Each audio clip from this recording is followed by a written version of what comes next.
Bayangkan begini, setiap hari kita bekerja keras, berangkat pagi pulang malam, tapi tetap saja merasa uang selalu habis. Gaji masuk sebentar, keluar begitu cepat. Bahkan kadang kita bertanya-tanya, apakah saya salah langkah? Kenapa orang lain bisa terlihat sukses secara finansial, sementara saya terus berjuang? Nah, inilah pertanyaan besar yang sebenarnya dialami oleh banyak orang. Dan jawabannya seringkali bukan soal seberapa keras kita bekerja, tapi soal seberapa dalam kita memahami ilmu tentang uang. Ilmu yang jarang diajarkan di sekolah, bahkan sering disembunyikan, sehingga banyak orang akhirnya tidak pernah benar-benar tahu bagaimana cara membuat uang bekerja untuk mereka. Selamat datang di channel ini. Di sini kita akan membahas berbagai topik seputar mindset finansial, cara mengelola uang, rahasia orang kaya, hingga langkah-langkah sederhana yang bisa kita lakukan untuk mencapai kebebasan finansial. Jadi kalau Anda sedang mencari tempat belajar yang sederhana, praktis, dan penuh inspirasi tentang uang, channel ini adalah jawabannya. Video kali ini akan membahas sesuatu yang sangat penting, yaitu ilmu mahal tentang uang. Kenapa disebut ilmu mahal? Karena biasanya pengetahuan ini hanya bisa didapatkan oleh mereka yang punya kesempatan belajar langsung dari mentor, ikut seminar eksklusif, atau sudah bertahun-tahun berbisnis dan berinvestasi. Tapi hari ini, saya akan bagikan kepada Anda dengan bahasa yang mudah dipahami, tanpa biaya, cukup dengan menonton sampai akhir. Sebelum kita masuk lebih dalam, saya ingin mengingatkan, jangan pernah anggap remeh topik ini. Seringkali orang gagal bukan karena mereka tidak punya kemampuan, melainkan karena mereka punya mindset yang salah tentang uang. Misalnya, banyak yang berpikir bahwa untuk kaya itu cukup bekerja keras. Padahal kenyataannya, orang kaya bukan hanya bekerja keras tapi bekerja cerdas dengan ilmu uang. Jadi saya ingin mengajak Anda untuk benar-benar serius mengikuti video ini sampai tuntas. Karena setiap menitnya bisa membuka perspektif baru tentang bagaimana cara kita memperlakukan uang. Oh ya, jangan lupa untuk subscribe channel ini, aktifkan lonceng notifikasinya, dan bagikan video ini ke teman atau keluarga Anda. Karena siapa tahu, ilmu yang Anda dapatkan hari ini bisa jadi pintu pembuka perubahan besar dalam hidup Anda maupun orang lain. Poin 1. Uang bukan sekadar alat tukar, tapi alat kendali hidup. Banyak orang menganggap uang itu cuma alat tukar. Kita kerja, dapat gaji, lalu dipakai buat belanja kebutuhan sehari-hari. Tapi kenyataannya, uang jauh lebih dari itu. Uang adalah alat kendali. Dengan uang, Anda bisa mengendalikan pilihan hidup Anda, mulai dari kesehatan, pendidikan, sampai kebebasan waktu. Bayangkan jika seseorang tidak punya uang. Ia terpaksa menerima pekerjaan apa saja, meskipun tidak sesuai passion. Ia harus mengorbankan waktu bersama keluarga, hanya untuk mengejar kebutuhan pokok. Bahkan dalam urusan kesehatan, tanpa uang kita tidak bisa memilih rumah sakit terbaik atau pengobatan yang lebih nyaman. Inilah yang disebut ilmu mahal tentang uang. Memahami bahwa uang bukan sekadar angka di rekening, tapi energi yang mengendalikan kualitas hidup kita. Orang yang paham ini tidak akan melihat uang hanya sebagai sesuatu untuk dihabiskan, tapi sebagai sesuatu yang harus dikelola, dilipat gandakan, dan diarahkan agar membawa kendali hidup yang lebih baik. Coba renungkan, kenapa banyak orang yang merasa lelah dengan hidupnya? Karena mereka dikuasai oleh uang, bukan menguasai uang. Setiap hari pikirannya hanya, bagaimana caranya besok bisa bayar tagihan, cicilan, atau belanja kebutuhan? Padahal kalau kita belajar menguasai ilmu uang, seharusnya uanglah yang bekerja untuk kita. Misalnya, orang yang punya mindset benar tentang uang tidak akan buru-buru menghabiskan penghasilannya untuk hal-hal konsumtif. Mereka akan bertanya dulu, apakah uang ini bisa dipakai untuk menciptakan peluang baru? Entah itu investasi kecil-kecilan, membuka usaha sampingan, atau menambah keterampilan yang pada akhirnya meningkatkan penghasilan. Maka dari itu, pelajaran pertama atau poin 1 dari ilmu mahal tentang uang adalah ubah cara pandang Anda tentang uang. Jangan lagi melihat uang hanya sebagai sarana membeli barang. Lihatlah uang sebagai alat untuk mengendalikan hidup Anda, menentukan arah masa depan, dan menciptakan kebebasan. Kalau mindset ini sudah tertanam, langkah-langkah berikutnya akan terasa jauh lebih mudah. Poin 2. Uang. Itu netral. Tergantung siapa yang memegangnya. Banyak orang tumbuh dengan mindset yang salah tentang uang. Ada yang bilang, uang adalah sumber kejahatan. Ada juga yang beranggapan, kalau kita kaya pasti sombong. Akibatnya, banyak orang tanpa sadar membatasi dirinya sendiri untuk tidak berani mengejar kekayaan. Padahal, kenyataannya uang itu netral. Ia bukan baik, bukan buruk. Uang hanya sebuah alat, sama seperti pisau. Di tangan seorang koki, pisau bisa menciptakan makanan lezat yang menghidupi banyak orang. Tapi di tangan orang yang salah, pisau bisa melukai. Begitu juga dengan uang. Kalau uang dipegang oleh orang yang punya hati mulia, maka uang bisa menjadi sumber kebaikan. Dengan uang, ia bisa membantu keluarganya, menolong sesama, membangun sekolah, memberi beasiswa, atau bahkan membuka lapangan pekerjaan. Tetapi kalau uang dipegang oleh orang yang tamak dan serakah, maka uang bisa menjadi sarana untuk menindas orang lain, memperbudak pekerja, atau melakukan hal-hal yang merugikan. Ilmu mahal yang sering dilupakan adalah, jangan salah menyalahkan uang, salahkan mindset manusianya. Kalau kita masih melihat uang sebagai sesuatu yang jahat, maka kita akan sulit berkembang secara finansial. Kenapa? Karena secara psikologis otak kita menolak sesuatu yang kita anggap buruk. Kalau Anda percaya bahwa kaya itu buruk, maka tanpa sadar Anda akan menjauh dari peluang untuk kaya. Contoh sederhana, ada orang yang ditawari peluang bisnis atau investasi. Tapi karena mindset dalam dirinya sudah bilang, orang kaya itu biasanya pelit, sombong, atau tidak jujur, maka dia memilih menolak peluang tersebut. Akhirnya dia tetap berada di lingkaran kesulitan finansial. Maka dari itu, poin kedua dari ilmu mahal tentang uang adalah, lepaskan semua keyakinan salah bahwa uang itu jahat. Sadari bahwa uang itu netral, dan justru dengan memiliki uang lebih banyak, Anda bisa punya kendali lebih besar untuk menyebarkan kebaikan. Kalau mindset ini sudah berubah, kita akan melihat uang bukan sebagai musuh, melainkan sebagai sahabat. Poin 3, uang mengalir ke orang yang punya nilai, bukan sekadar kerja keras. Banyak orang percaya kalau ingin kaya, satu-satunya cara adalah kerja keras tanpa henti. Bangun pagi, pulang malam, lembur, sampai-sampai tidak punya waktu untuk keluarga. Tapi kenyataannya, kerja keras saja tidak cukup untuk membuat seseorang sejahtera. Kenapa? Karena uang itu tidak datang hanya pada orang yang bekerja keras, tetapi pada orang yang membawa nilai. Bayangkan seorang buruh yang bekerja dari pagi sampai malam, keringat bercucuran, tenaga terkuras. Upahnya tetap kecil, sementara ada orang yang mungkin bekerja hanya beberapa jam sehari, tapi penghasilannya bisa jauh lebih besar. Apakah itu adil? Dari sudut pandang tenaga mungkin tidak.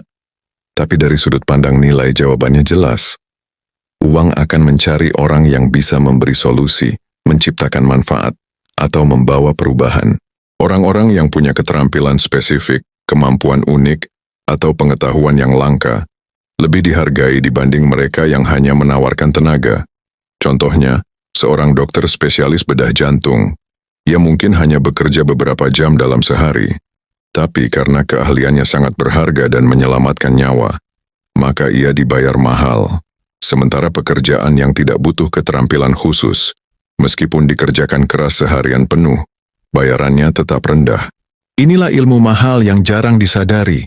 Nilai Anda menentukan aliran uang dalam hidup Anda. Kalau ingin meningkatkan penghasilan, jangan hanya menambah jam kerja, tapi tambahkan nilai dalam diri Anda. Nilai itu bisa berupa apa? Keterampilan baru. Semakin banyak skill yang Anda kuasai, semakin banyak peluang uang datang. Keahlian spesifik. Kalau Anda ahli di bidang tertentu, orang rela membayar lebih. Solusi yang Anda tawarkan. Semakin besar masalah yang bisa Anda pecahkan, semakin besar pula bayaran yang pantas Anda terima. Coba renungkan sebentar. Selama ini, apakah Anda hanya bekerja keras, atau sudah berusaha meningkatkan nilai diri? Jangan sampai terjebak dalam pola hidup kerja keras tapi tidak pernah naik level. Ilmu mahal ini mengajarkan, kerja keras itu penting, tapi kerja keras yang disertai peningkatan nilai akan membuat uang datang lebih deras.